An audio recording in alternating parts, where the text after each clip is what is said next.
When I was working with Lindy Barber, that's how Rich got to me, Froning. I worked with Lindy the year that they came in second, and she went from being out of commission to basically the fittest athlete on their team because Rich was hurt. I was working with her on her knee, and we had set parameters as to what she didn't have to think about, she could just say yes to. Things she had to ask clarifying questions to, and things she had to say no to in terms of exercise program design outside of what I was writing. Rich posts to Instagram that Team Mayhem is going to do 1,000 wall balls for time without letting the ball drop. Lindy texts me as soon as that post goes up. I know, don't worry, I'm not doing it. I said, great. And she said, it's really hard though, like how do I tell them no? So that's a great question, I told her. Physically tough athletes, like you, could do that workout and just throw some ice on your knee and deal with it. Mentally tough athletes can make the difficult decision that this is not for me today and stand by it because that's what it takes to be great. I believe that too often that's not happening inside of gyms. And so I don't think we can judge fitness based on how much you can squat, how fast you can run, and how long the workout takes. Hello and welcome to the Optimal Agency Podcast. Together with you, we are exploring the ideas of agency, diving deep to discover a set of guidelines on how each of us can best operate in the day-to-day to maximize our personal autonomy, professional freedom, and ultimately our positive impact on the world. Thank you so much for tuning into the show. My name is Patrick Cummings, joined as always by John Gilson. We are also joined this week by Dr. Sean Pastuch, founder of Active Life, which is a brand that offers personal development that combines education, exercise, and mentorship to empower a life of freedom without compromise. A life of freedom without compromise is very on brand to Optimal Agency. Sean, how are you, my friend? I'm great, thank you. And I was going to compliment you on the name also, because agency is one of my favorite words because of what it stands for. We're living in a time right now, I think, where more than ever people want other people to make their lives better instead of having the personal responsibility and taking the agency to do it for themselves. And so I love what your podcast stands for. Thank you. Thank you. I'd love to get a little bit of background to you and how you got to Active Life. And I want to get into a little bit of what Active Life actually is. But I remember coming across you first, I think years and years ago. You were running a CrossFit gym.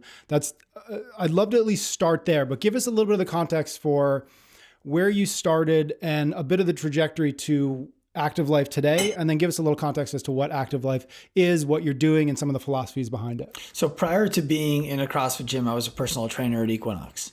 And I found myself very quickly becoming a very, very in-demand personal trainer for the company because I was the guy working with all of the people who nobody else was trying to help. It's easy for a personal trainer to get successful when you're working with hot chicks, jack dudes, and doing choreographed dance exercise down the middle of an open floor for everybody to watch. But you're not changing anybody's lives. I found myself working with people like Dr. Gary Wadler, who was advising the president on drug policy, but was overweight and felt like he needed to look and feel different if he was going to truly embody his role authentically. I was working with Barry Ehrenberg, who had ALS and was trying to hold off what nature had for him as long as he possibly could. I didn't know how to help these people. And so I had to go upstairs to the physical therapy suite and ask these clients, I don't know what to do with these people. And I have a lot of people like them. What do I do? And their answers were so uninspiring that it drove me out of personal training. Their answers were, too old for this. This is the best it's going to get. Work around it. And so I'll fast forward to now I'm in the CrossFit gym. Several years later, I'd gone to chiropractic school. I'd opened my own clinic. And what I found was that the answers were no more inspiring inside of the chiropractic world either. And CrossFit was an industry at the time that I was really inspired by because it was the first kind of fitness that really pushed me. I grew up playing sports. I was pretty strong for my size. I was always fairly athletic. And the first time you do a CrossFit workout, you're like, okay, I'm a loser. It's almost like the first time you show up in a jiu-jitsu gym and you think I'm tough, and then some guy, whistles while he manhandles you. And you're like, I didn't know this could happen to me. So I started to get really into what could happen inside of CrossFit. And I found myself working with some of the most elite CrossFit athletes in the world. They were flying out to my clinic, getting treated by me, and I was writing program design for them when they would go back home. And my program design was not the one that got them fit. My program design was the one that allowed them to get fit. It was Rich Froning having a knee injury that he thinks cost him the CrossFit Games. And I think it was 2017 or 2016. I remember what year it was when they came in second. Called me on Monday after the Sunday of the games and said, I need to get my knee solved so that I can win the games again next year. It was working with the best of the best and finding that even they were uninspired by the answers that they had from the industries that they were getting served by. You do that enough, people start to find out you're the guy everyone's coming to. And it wasn't just me. I had a partner. He was great too. And so then coaches started asking, what are you guys doing? Like, why are people coming to you? So we started educating coaches. I remember in 2017, April, I put out on my Instagram account with like 6,000 followers at the time, 5,000, whatever it was, that we were going to host a seminar to teach coaches how to do what we do for clients, at least to start. But you have to apply, because I was afraid no one was going to want to come. And so my deal was, if you apply and only 7 people show up, I can say only 7 good applications came through, and I'd be telling the truth and I wouldn't look bad. So I woke up the next day to 120 applications. And then I had to figure out how many spots I actually had. I realized the maximum I could do would be 60. I had to shut down the application process and started accepting people. So we had people from 22 different states and 5 different countries come out to our little gym in Island Park, New York, and learn how to do the assessments that we were using to help athletes from around the world. You do that well, you start educating coaches more on the business and the program design side, they start making a living that none of their friends are making. They go from making the CrossFit coach's salary of a few $100s a month, maybe $1,000 or $2, to $8,000, $9,000, $10,000 a month. And it happened fast. And then gym owners say, what's this guy doing? How do I get the rest of my coaches to do that? So we started helping gym owners. Mm-hmm. That gets us basically to where we are today, because we ended up opening our own brick and mortar as a result of our clients asking so many questions about how this, how that, the nuances of it. We opened our own brick and mortar in January of last year. And now we still serve people from around the world to get a pain without going to the doctor or missing the gym. And we help coaches effectively bridge the gap between fitness and healthcare to empower a life of freedom without compromise for our clients. That takes educating the client, training the client with exercise, and being a mentor to them when they need it. Mm-hmm. Our mentorship for coaches is 13 months long. They get a one-on-one mentor in the process. They get a community of coaches who are going to be there to help them also. We wrote an 800-page textbook. We have 1,000 test questions. We made 18 hours of video content. And none of that includes our specialties that come after. So we're really trying to change the way that people view what's possible in the fitness environment so that it functions as primary care healthcare. Yeah. And toward what end? So, obviously you're talking to some degree about enabling people to move correctly, but presumably to address holistic aspects of their life as a trainee or as a trainer on either side of that coin, that's allowing them to achieve, as you term it, freedom without compromise. Can you take us inside of the, hey, here's what we've developed into, what's the actual methodology if you were to try and explain it to, let's say, a 15-year-old? Yep. It's funny you say that, because my daughter was in 2nd grade last year and I brought her on the podcast. And I brought her on and said, if I can explain this to you in a way that you're going to understand in 2nd grade, everybody can understand. And so the simplest way for me to describe it to you is that the exercise is the thing people think they're coming for. And it's really the least important thing that we do. Our belief is that we will all do the right things when we decide to be the person who would already be doing those things. And so our responsibility is not to have a methodology, because I believe any methodology has to defend itself at all costs. If there's a flaw in a methodology, I have to defend that flaw as being not a flaw, because otherwise the rest of the house of cards comes tumbling down when that flaw gets pulled out. So we like to think of ourselves as a mindset that includes any methodology that has something better than we know how to do ourselves. We'll change it tomorrow. So I'll take you through our client process. That'll help you understand. We start off every client who we serve with an interview. So there's a 60-minute interview before we invite them even to come in for a consultation. The interview is to identify, do we believe we can help you or not? And by do we believe we can, it's also do we believe we should? Because if you can get the same results that we're going to give you somewhere else, you're probably going to want to go somewhere else. Then we bring you in for a consultation where we evaluate you. What would need to be true for us to actually be able to solve this problem for you? Why is this important to you? I want to lose 20 pounds. Sure, but why? Because I want to look better. Okay, what would be different about your life if you looked better? What are you not doing right now that you would be doing if you looked the way you think you're going to look when you're 20 pounds lighter? And what ends up happening when we have conversations like that is we hear people tell us, we live in a beach town. We've had a woman tell us one time, I go to the beach with my daughter and I keep a shirt on. And she's getting old enough that she's going to stop believing that I'm cold. And I'm going to have to tell her that I'm ashamed of my body. And I want to be able to take my shirt off with confidence. Okay, that's a very different thing that we need to help somebody with than losing 20 pounds. Do you follow me there, John? Of course, yeah. And so you get to someone's root level motivation on a needs basis, and probably on a root level needs basis, right? Something where they need to feel authentic, or they need to feel beautiful or comfortable in their own skin, or they need to feel empowered, or something where you are getting to that person's core need state. And so when you get to that core need state, right, how do you begin to address that? Because there's obviously a whole lot of regulatory burden and perceived barrier for somebody who's in the physical arts, let's say, to start addressing your mental state. So I'll give you a few different examples. First of all, we don't do all of it. If we believe that somebody needs support from someone, like, for example, mental health, we make a referral. We believe everybody's going to end up at health and fitness, nutrition and working out, but not everybody's ready for it today.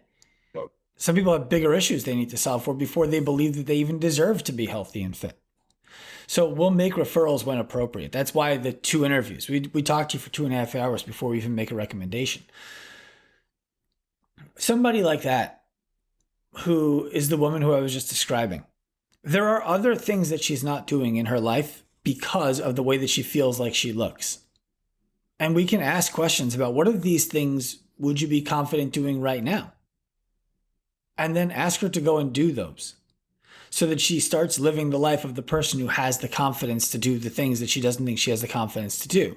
Like, for example, dancing at a wedding. Oh, I don't dance at weddings anymore. In this particular person's example, why not? I don't know. I don't like the way my body looks in a dress and move and things like that. Okay. I'm not going to walk you through the whole conversation that gets this person to dance at a wedding, but our first goal is we need you to go dance. It's not about you losing weight. It's about you deciding that you deserve to be allowed to dance. Yeah. In the case of something that's a little bit less mentally strenuous and something that maybe has a mental and emotional load that people aren't as aware of, but presents as physical, my shoulder hurts. Okay. Why is that a problem? Well, I play softball with a bunch of guys and I haven't been able to play softball in the last year. Okay. Why is that an issue for you? Well, because that's my social life.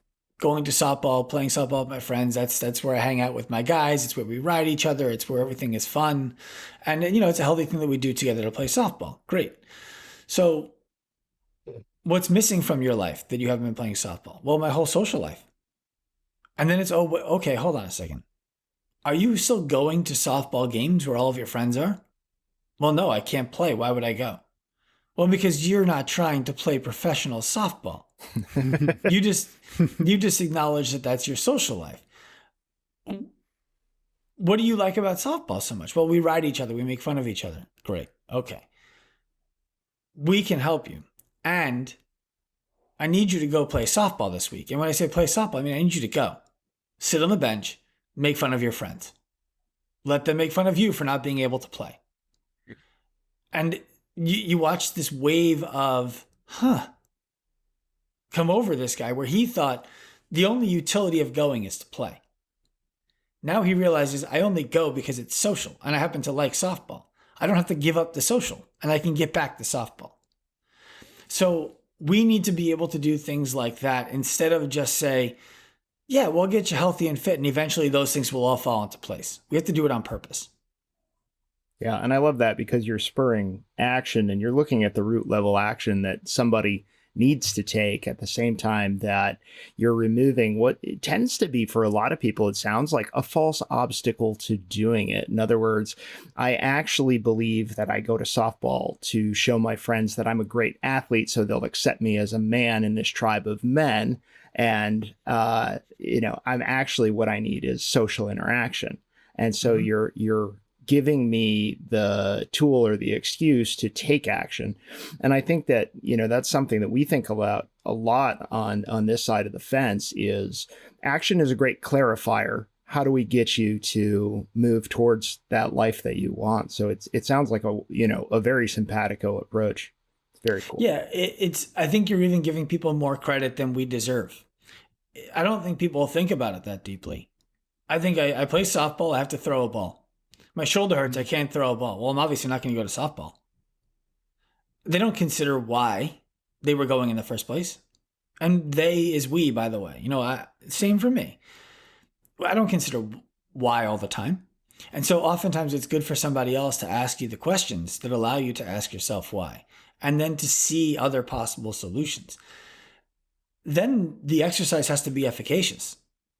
We're not a psychology business. We do allow people the personal development that's necessary for them to become the version of themselves that would already be doing these things successfully. And we have to give them great exercise. The problem has to get better. Otherwise, it's just a bunch of woo-woo. I want to bring something over that from the Active Life website, because I think it speaks to some of this, but I'd love for you to unpack it a little bit more. I'm just going to read a bit. It says, we believe that the fittest person on the planet today is a name we do not know. It is a person who has enough depth in their relationships, enough clarity and meaning in their purpose, enough capacity in their physical expression, enough acuity in their thought, and depending on how you believe, perhaps enough faith in their spirit. We can measure practical physical fitness by defining the task and evaluating the capacity for one to complete it. The fittest person on the planet is the fittest person on the planet because they do not need any more. Not needing any more is something that John and I talk about a lot, understanding what enough is. I would love for you to talk a little bit about that as it relates to fitness, because I think a lot of people bring to fitness this mentality of more is always better. Mm-hmm. And I'm not fit enough. I'm not fit enough. I'm not fit enough. And so the result of that is, well, I need to continue to get more. What does it mean that the fittest person on the planet is such because they know they don't need any more? If we take Greg Glassman's definition of fitness, because I know that there's a CrossFit audience to this, and all three of us spent a lot of time in the CrossFit world. It's capacity across broad time and modal domains. I don't think any fitness methodology in itself actually tests broad domains. And he didn't say anything about the word physical. He said work capacity across broad time and modal domains. And I believe that's the best definition that we have as a measure of how fit somebody is. Well, what happens when your mind goes? What happens when your relationships go? Do you have work capacity across broad domains? No. You can't have conversation with somebody. You can't lead yourself. You have no age. You have the agency, but you're not taking it, right? You're not taking personal responsibility. And so for me, if we leave fitness as what happens inside of the gym, then we missed the point altogether. And I think that that's the reason why so often I get frustrated when I see people in the fitness industry talking about this is where people's lives change in the gym. I'm like, yes, some do. And some don't. So what do we do about the ones who don't? Do we just say that we're a blindfolded monkey throwing darts at a dartboard and every once in a while we're going to hit something? Or do we want to put every dart on the board? And to me, I've worked with client. I got a text message from a client, an old client this morning. I haven't worked with or talked to in maybe 5 years. She was an elite CrossFit athlete who, when I got to her, had torn Achilles. Both of her shoulders were mangled, hadn't gotten her period. Social life was difficult. Like she's happily married now with kids, a business, and she's still fit as hell. She's fitter now than she was when she was competing to go to the CrossFit Games. That's cool to me. If you don't have that to me, you're not fit. And I'll give you a really granular example of this. When I was working with Lindy Barber, that's how Rich got to me, Froning. I worked with Lindy the year that they came in second, and she went from being out of commission to basically the fittest athlete on their team because Rich was hurt. I was working with her on her knee, and we had set parameters as to what she didn't have to think about. She could just say yes to, things she had to ask clarifying questions to, and things she had to say no to in terms of exercise program design outside of what I was writing. One of the things that she had to say no to was cyclic knee flexion extension. So any kind of CrossFit squatting. She could squat a barbell. She couldn't do like air squats, wall balls, rowing, things that had her knee going open, close without a prolonged eccentric phase. Rich posts to Instagram that Team Mayhem is going to do 1,000 wall balls for time without letting the ball drop, 2 balls in the air at any given time. Mm-hmm. Lindy texts me as soon as that post goes up. I know. Don't worry. I'm not doing it. I said, great. And she said, it's really hard though. Like, how do I tell them no? I said, that's a great question. My belief is this. I told her, physically tough athletes like you could do that workout and just throw some ice on your knee and deal with it. Mentally tough athletes can make the difficult decision that this is not for me today and stand by it at risk of being ridiculed and at risk of being judged, because that's what it takes to be great. And he didn't ridicule her. He didn't judge her. It was what she needed to do. I believe that too often that's not happening inside of gyms. And so I don't think we can judge fitness based on how much you can squat, how fast you can run, and how long the workout takes. If you start to take that idea of mental strength as the ability to establish boundaries, to defend those boundaries, and to do it in the face of perhaps social pressure, and you take it even outside of physicality, outside of the gym, how else do you see that serving your clients? Where else do you see that serving your clients? Is that something that you're teaching outside the bounds of physicality? Yes, the answer is yes. And the way we're doing it is totally variable. It depends on who the person is. And an example would be one of our clients right now constantly talks about not being able to sleep. And when I say clients, it could be confusing because we serve the coach and we serve the individual in our brick and mortar and online. I'm talking about the individual because this is what we teach the coaches to do, right? Complaining about not being able to sleep. And so everybody who this person has ever worked with before is giving her better strategies for sleep. Turn off your TVs by this time. Turn off your screens by this time. Write down all the things that you're thinking about before you go to bed. Like all of the take more magnesium, right? Yeah, sleep hygiene Tactics. 101. Yeah. Yes. And all of that stuff is great. But why does she need to do that stuff? There are people who are able to go to sleep without doing that stuff. Why can't she? And so what we were able to talk to her about was, look, there's a reason that you're not able to fall asleep at night. What are the things that you're thinking about? What are the reasons that you keep ending up thinking about those things? Who is the conversation that you need to have so that you can resolve the number one thing that makes all of the other things that you need to resolve easier to resolve? How do you need to do that? We have those conversations with our clients regularly. That if we tie it into what we're doing inside of the physical space, we have a scent that we curated for our physical space. So I went to a local shop around here that makes hand lotions, body washes, scrubs, all that kind of stuff, natural stuff, and a scent. We've formulated our own scent so that when you walk into active life, it smells a certain way that's distinct. Mm-hmm. Our clients do really hard things inside the walls of our business, on the fitness floor, in the education room, because we have a room dedicated to education too. They overcome really hard things. There are tears. There are epiphanies. All that stuff happens. We also have taken our scent and put it into very small, like sample size bottles. We give them to our clients.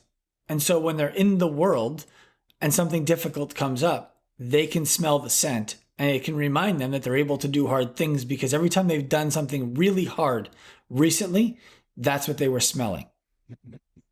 And scent has a really strong tie to memory. I want to bridge a little bit, Sean. We talk about health here, we talk about wealth, and we talk about freedom. And I think that I've seen you write a bit about the importance of, call it finances, call it wealth, in this sort of whole person pursuit of health. How do you think about wealth and finances as it relates to, again, this sort of whole body health, where fitness is important, but there are things that need to be taken care of, whether it's relationships, whether it's wealth, whether it's, as we've talked about, kind of mental health. Where does that live in the kind of the algorithm that you guys are working on? A person who has money-making skills is very difficult to manipulate. The idea of money money is a very difficult thing for people to talk about, to think about, to learn about, because everybody has a way that they believe about money. And very rarely is that way that they believe about money going to be, it's a great thing. I should try to make as much of it as I possibly can, because the belief set is if I make a lot of it, it means somebody else doesn't have any of it. Mm-hmm. Oftentimes that comes from us growing up without it. That wasn't my situation. I was fortunate. My parents made a good living when I was growing up. But I ran into the guilt part of it and the shame part of it, which was, I'm a white suburban Jewish kid from New York whose dad was a chiropractor. Mom graduated Ivy League school in 3 years. Of course, I'm supposed to be successful. There's nothing impressive about me being successful. Who am I to talk about success and to help people achieve it? That's what I had to overcome. The idea that I was supposed to get here no matter what. But really, that's not true. I could have taken a million different paths. And so when it comes to making money, I believe that everybody should know how to do it. I think everybody should know how to use their money. I think that money becomes less important when you can afford all of the things that you want, and it does become gluttonous at a certain point, and that's okay. If that drives you, go for it. But until we're at the place where we don't have to worry about money, we should all be thinking about how we can make enough money that we don't need to worry about money anymore. I think it's irresponsible not to. Yeah, let's unpack that. It's irresponsible not to. Take me deeper into that statement, Sean. I'm a big proponent of personal responsibility. And if I can't afford to live the life that I'm planning to live or that I want to live, I'm depending on somebody else to help me live my life, or I'm living a lesser life. I love myself too much to live a lesser life. I'm not going to walk around compromising on the kind of life that I can live because I didn't want to learn the skills necessary to make money. The thing about anybody listening to this podcast, and this is where I think stuff gets mixed up. I am well aware that there are people who don't know anybody who has ever made money in an ethical way that freed them from the life that they're living. There are people growing up in neighborhoods, and the wealthiest person they know, the most successful person they know, deals drugs. That person's not listening to this podcast. So when I talk to you guys, I'm talking to an audience of people who are not growing up in that world. Does that make sense? Sure. Mm-hmm. We all have the ability to learn how to make enough money that we don't have to worry about money. And if we choose not to do that, then we are choosing the life that we are living. And so it's hard for me to sit idle by and listen to complaints about how difficult life is when what's on the other side of learning how to make the money is an easier, or perceptively an easier life. And I like to have this conversation with coaches especially, because there's a lot of financial scarcity in the fitness world. And what I ask people is, why do you charge what you charge? As a for example, like, oh, I want to be accessible. Like, accessible to who? Accessible to as many people as possible. Okay, so how did you decide who was insignificant enough to price out? Because no matter what you charge, somebody can't afford you. Mm-hmm. Mm-hmm. Let's say you're doing a personal training session and you're $70. You're not making enough money to live, and someone still can't afford you. So then you say, okay, $50. Well, someone still can't afford you, and you definitely can't afford to live. 30, 20, 10, $1. Somebody still can't afford you. Even if you go to free, somebody can't afford the time. So you need to be free 24/7. That's not sustainable. So what I like to tell people is, figure out what it takes for you to be great. What do you need to charge to be able to deliver every single time on the promise that you want to make, so that you can keep getting the education, the mentorship, the guidance, have enough free space for your brain, that you're not working 30, 40, 50 sessions a week and 50, 60, 70 hours a week, so that you can be great when you show up. What would you have to charge to do that? The implicit idea, at least with the fitness professional, is that you're able to set your own rates and you're able to target a specific audience. A lot of our audience, we have folks from really all walks of life, from deans of colleges all the way down to second grade teachers, to firefighters, to police officers. Very rarely are these folks entrepreneurs in their own right. And so if I'm in this situation where I understand that there's a route to agency and to monetary freedom, and let's say that I'm sitting here making $50,000 a year. Mm-hmm. Right? In your job, yes? Yeah, in a job. Okay. Somebody else employs me, I get a W-2, et cetera, et cetera. What are the skills of making money that you would talk to me about learning? Do I need to transition to being self-employed? What's the route that you see for folks? You're not entrepreneurial. Not everybody should be an entrepreneur. Let me first state that. What are you supposed to learn so that you can start to get some financial freedom when you're in this job that there's no wiggle room in the job? It is what it is. You get paid what you get paid. Mm-hmm. Okay. So first I want to say I'm empathetic to the fact that that person is doing what they need to do to take care of their family at sacrifice of their own happiness, health, whatever the case might be. Because if they have the happiness and the health and all of those things, then they're not looking for the answers to this question. It's not important to them. The person who is looking for more from their life, it depends, and I'll get into the it depends so they're not left empty. There's a certain subset of people who I believe should learn sales skills right away. You learn how to sell, because if you can sell in the hours that you're not at work. You can sell somebody else's product and make a living on it. And you can start to make money fairly quickly when you can sell. And ultimately, if you decide you want to leave your job, you can. Or you can find yourself working a job selling someone else's product that you believe in, that you're passionate about, for a leader that you believe is inspiring, in an environment that you feel safe in. And you could live a completely different life because you learned how to sell in an ethical way. That's the number one skill I like to tell people that they need to learn if they want to be able to make money on their own outside of their job. Number two, if you're not that person, if you're not, like, sales is just not your thing, and there are people it's difficult to sell for. Attention. Learn how to get people attention. Learn how to make connections. So when we think about attention in today's world, we're thinking about Instagram and Facebook and digital attention. I'm not talking about that attention. The person who doesn't love to sell oftentimes does love to forge relationships with people. The reason that they don't like to sell is because they find themselves worried about risking somebody else's well-being by them buying something, even if that's illogical.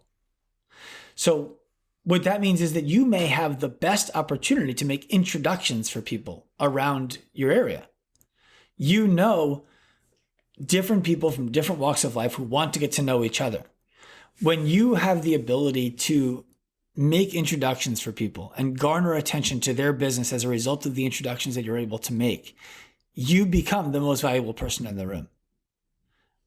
And people will pay you for that. You won't have to ask for money. People will just start asking you to do things that they want to pay you for. My friends who are the most valuable to me, if we're going to think of people as utilities, are the ones who are constantly making introductions for me. And all of those people make a lot of money. Cool. So we've got the idea of learning sales because it's extremely portable. Maybe you're tying that to somewhere where your outputs exceed your inputs in a great way. If you're really thinking deeply about creating that, you've got the ability to be a connector. Are there other things that you would advise that person, or roots, or maybe skills of making money that are valuable to have? There's a multitude, but I think the most important thing is to figure out how you want to make money. There's this sense of sunk cost. I'm in this job for 12 years, another 8 and I can retire, another 13 and I can retire with a pension. Okay, but that's 13 more years of your life that you don't love. What could you learn to do right now where you would make enough money that you would replace your salary and your pension doing this other thing in the same amount of time that you wouldn't want to retire from in 13 years? Start experimenting. Get out and do things as a hobby. You don't have to get paid. It's a mistake to quit the job that you have today without a plan for what you're going to do tomorrow. For most people, I did it, but for most people, it's a mistake. Find things you love to do and then start doing the research for how you could make money doing those things. And you might find, there isn't enough money for me to make doing this thing. Well, what is it you like about that thing?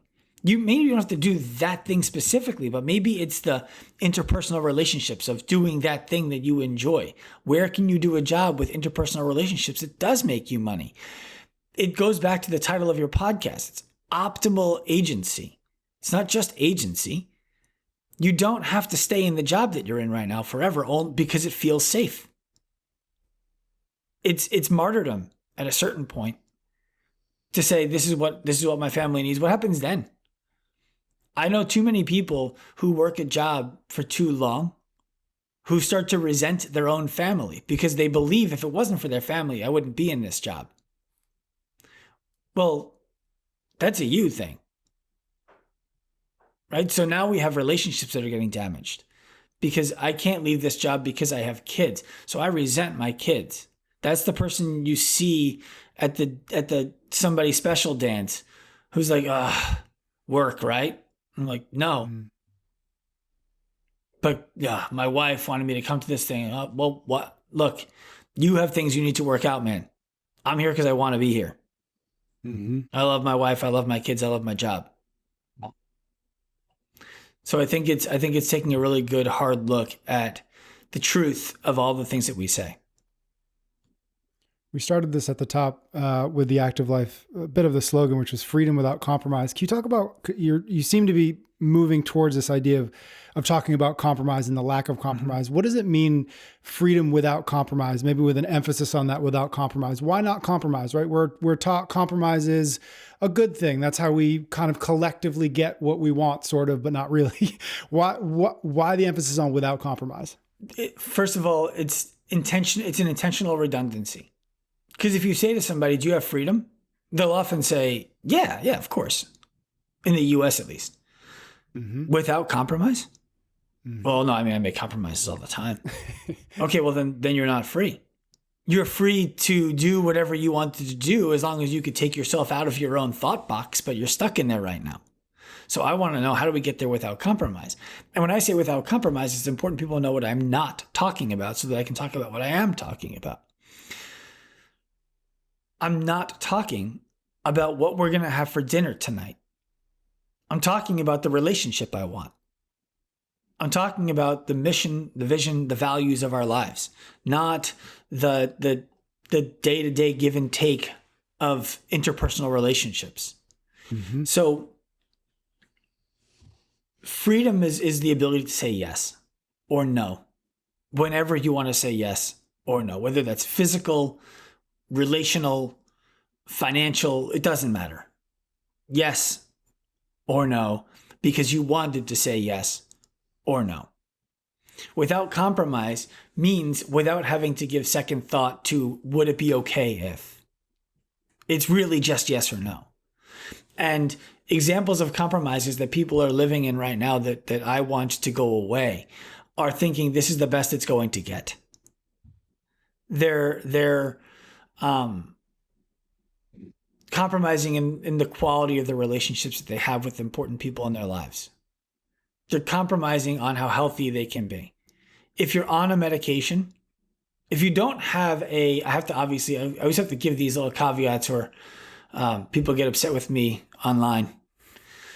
If you don't have a terminal and chronic disease for which there is no known cure, being on medication is a compromise.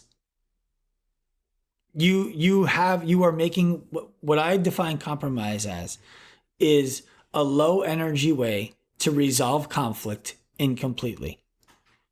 So I could change my entire life. I guess I could move my family out of this city where everybody lives that I know, where I grew up, where I'm comfortable, but I don't make enough money to live here. So I'm stressed. So I'm working 2 jobs and I resent my kids and my wife because I would have left if it was just me. The low energy solution is just to be the martyr. That's a compromise. The high energy solution is to figure it out and leave. Or to figure it out so you don't have to leave. But most people don't do that. That takes a lot of energy. So we compromise and we accept what's given to us. That you don't want to upset somebody else, right? It's someone who says to you, "Are you okay?" when you're not. And you say, "I'm fine." Mm-hmm. No, you're not. You're not fine. You're compromising and saying I'm fine because the conversation around I'm not okay is high energy for you. For the business person, it's I know I need this in my business, but I can't afford it right now. So I'm going to save money until I can afford it. That's a compromise. You know it's going to be the thing that makes you more money in your business. You know if you truly believe the thing that you're talking about is going to do what it is you're saying it's going to do, it's illogical and, again, irresponsible for you not to invest in it today because it makes you more money than not having it. But you're going to save? That's a compromise because you're afraid. What if it doesn't work? What does my life look like if I do this and it doesn't work? So we compromise. I'll do it eventually. There are so many examples of these that people are just living with every single day. I look great for my age, don't I? That's a compromise. Why can't you just look great? I love it. And I love not only the idea that it's a low energy solution, but that it's necessarily an incomplete solution because you're not addressing cause. You're addressing a symptom. And it's a beautiful way of thought. And if you wanted to get somebody from a state where they are unconsciously accepting low energy, incomplete solutions, what do you believe that process looks like for the average person to say, wait a minute, am I doing this? What questions should I ask myself? I love that question. There isn't a question everyone should ask themselves. It's questions that we should all ask ourselves, and they're different. I was recently speaking at a conference, and what I did with everyone in the audience, after I took them through this is what compromise is, I walked them through. There's a way to simplify all of this stuff is to create identities that people can adopt and say, that's my identity right now. So I have 10 identities that I outline that run from being the victim to being the empowered leader.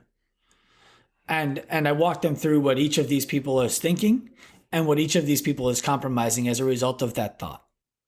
And then I asked all of them to pull out a paper and a pen and to write down the 5 attributes, characteristics, or traits about themselves that they are most proud of, that are like, these are the best things about you. Write down the 5 of them. Then I had them write down the 5 things about themselves that are the worst.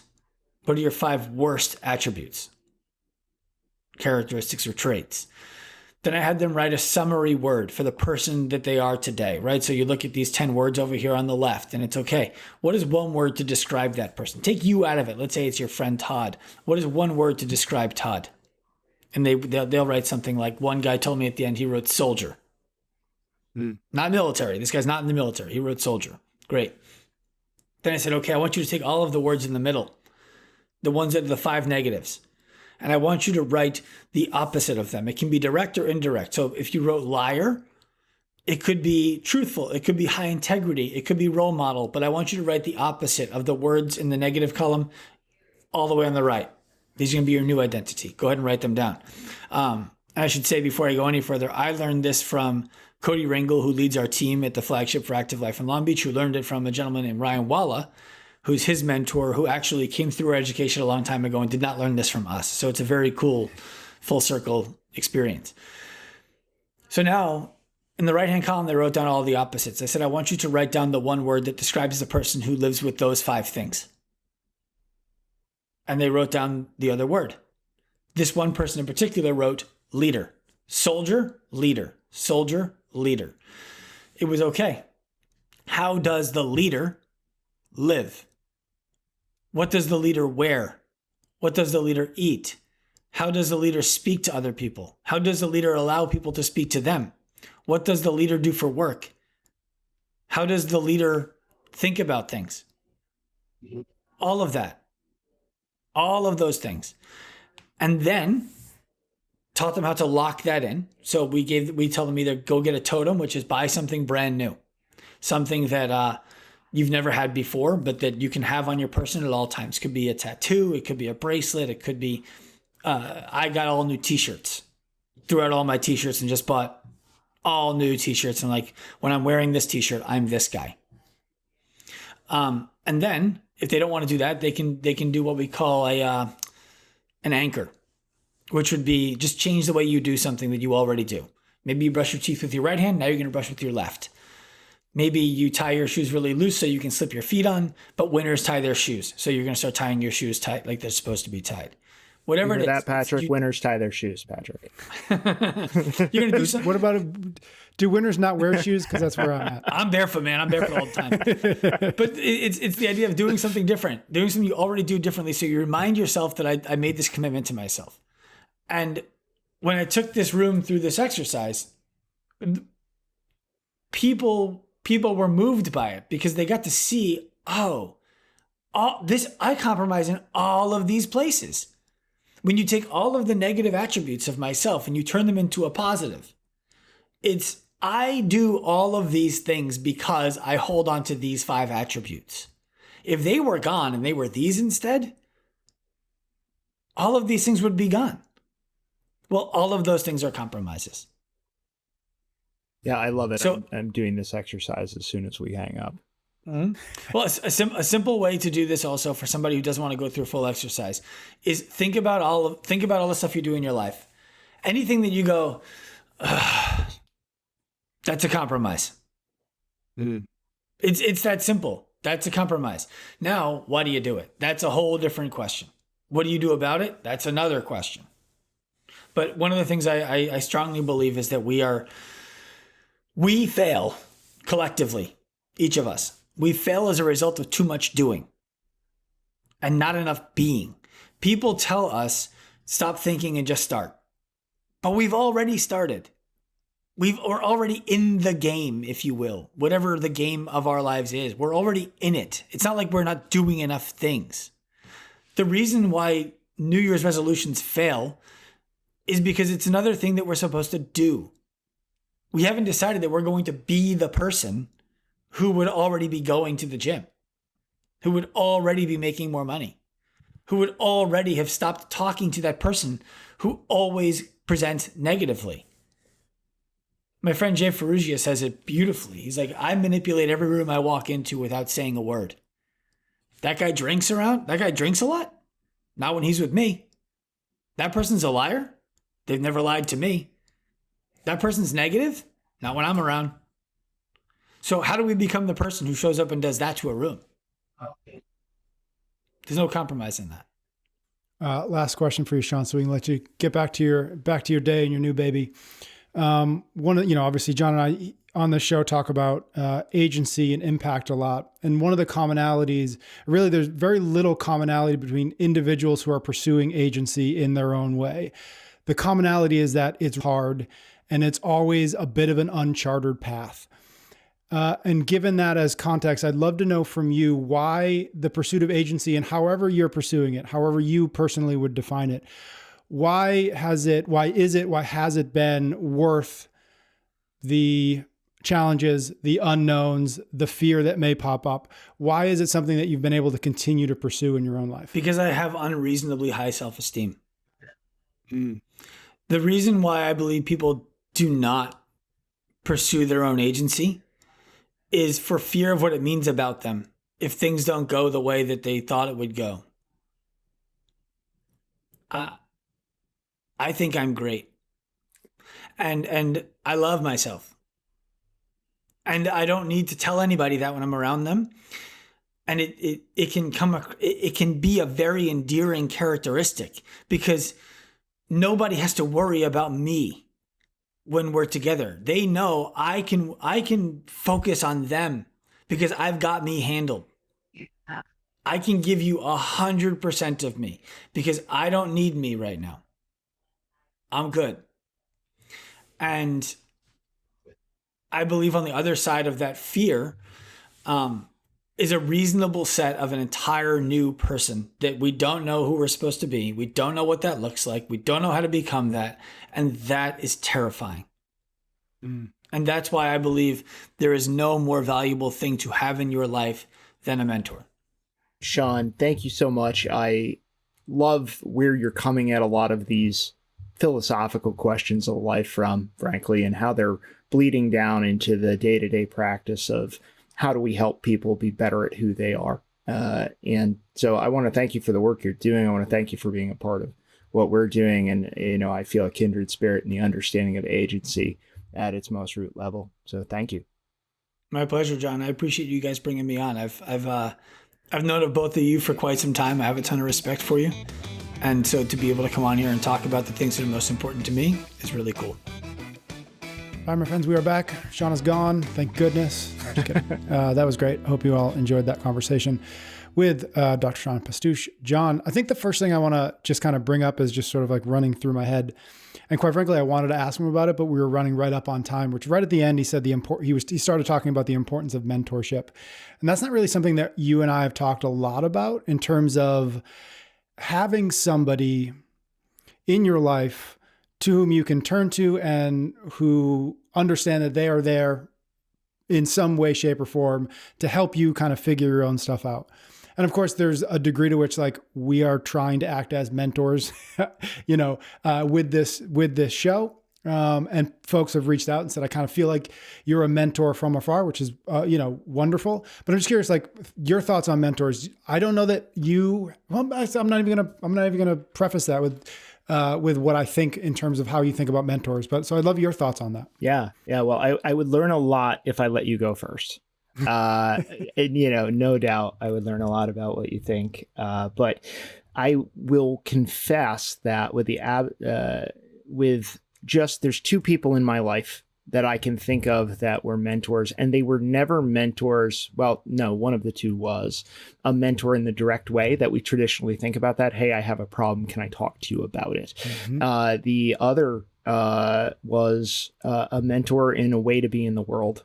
And, one of the things that you look at with a guy like Sean Pastuch is he comes across and he even says out loud, I love myself, maybe unreasonably. And I don't think there was a maybe in there, and so that is an acknowledgement of his own value.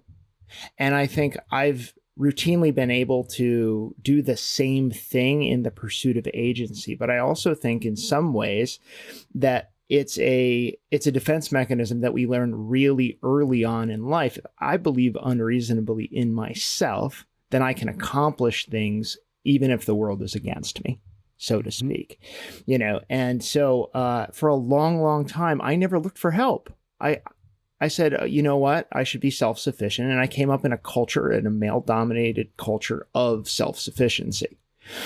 And so, when I first read and met Greg Glassman, I said, my God, look at that. That is somebody who believes in themselves unreasonably and believes in a counterintuitive set of ideas, in this case around fitness. But it really was a life philosophy, frankly, of do hard things, you can do it. I mean, he used to literally write on the whiteboard, STFU, YBF, right? Mm-hmm. Shut the fuck up, you'll be fine. And it was a joke, but no, it wasn't.